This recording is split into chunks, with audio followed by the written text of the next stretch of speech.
Eh bien salut tout le monde, c'est Nature. Aujourd'hui on se retrouve pour une nouvelle vidéo, et une vidéo avec une configuration à moins de 400 €, c'est parti.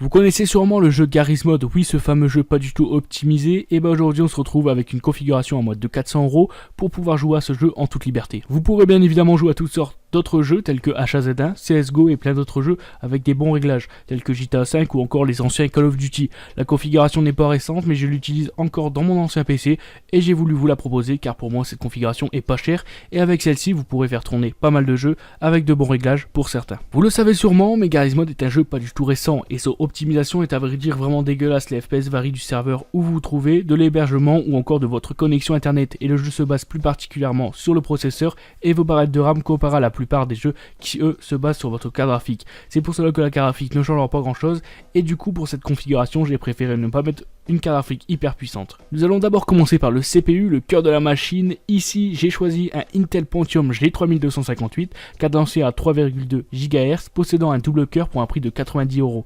Il a beaucoup augmenté ces derniers temps passant de 70 à 90 € mais ce processeur est pour ma part un très bon rapport qualité-prix. Après vous avez quand même la possibilité d'acheter pour 30 € de plus un i3 ce qui n'est pas négligeable et bien plus performant mais pour rester dans le budget de 400 € j'ai préféré rester sur ce processeur qui est vraiment très bon pour ma part.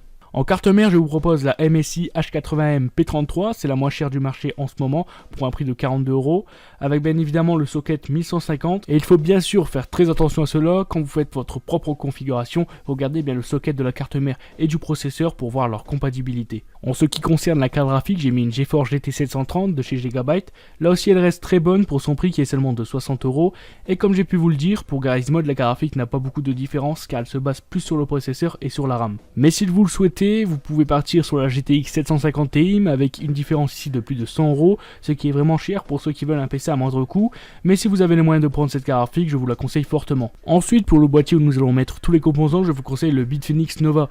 Je l'ai actuellement et il est vraiment très grand. Et pour son prix de seulement 35 €, il a une design simpliste mais très large. Il existe aussi en fenêtré pour 10 € de plus, mais grâce à qui vous pourrez voir l'intérieur de votre PC. En barrette de RAM, nous partons sur du HyperX Fury DDR3 2x4 Go en 1866 MHz pour 68 €. Ici c'est important d'avoir un minimum de 8 Go de RAM pour un PC gamer et pour n'avoir aucun problème en jeu. En disque dur, je vous propose le Seagate Barracuda 1 Tera pour une valeur de 50 €. Les disques durs n'ont pas beaucoup d'importance mais bien faire attention aux tours par minute et bien prendre un minimum de 7200 tours par minute. Et aussi vous pouvez partir sur un disque dur SSD de 60 Go pour une valeur de 30 € pour installer votre OS et rendre plus rapide votre PC, mais cela reste qu'une option pour l'améliorer. Et pour finir, pour alimenter tout ça, je vous propose l'alimentation de chez Corsair en 450 watts pour un prix de 40 € qui reste très performante pour son prix. Au final, nous avons un bon petit PC gamer à moins de 400 €, mais l'OS n'est pas pris en compte, mais vous pouvez bien évidemment l'avoir gratuitement si vous cherchez bien sur internet. La vidéo est à présent terminée, je vous mets toutes les informations de ce PC en description, n'hésitez pas à dire votre avis sur cette configuration en commentaire et pourquoi pas me dire la vôtre. Sur ce, c'était Nadior, salut!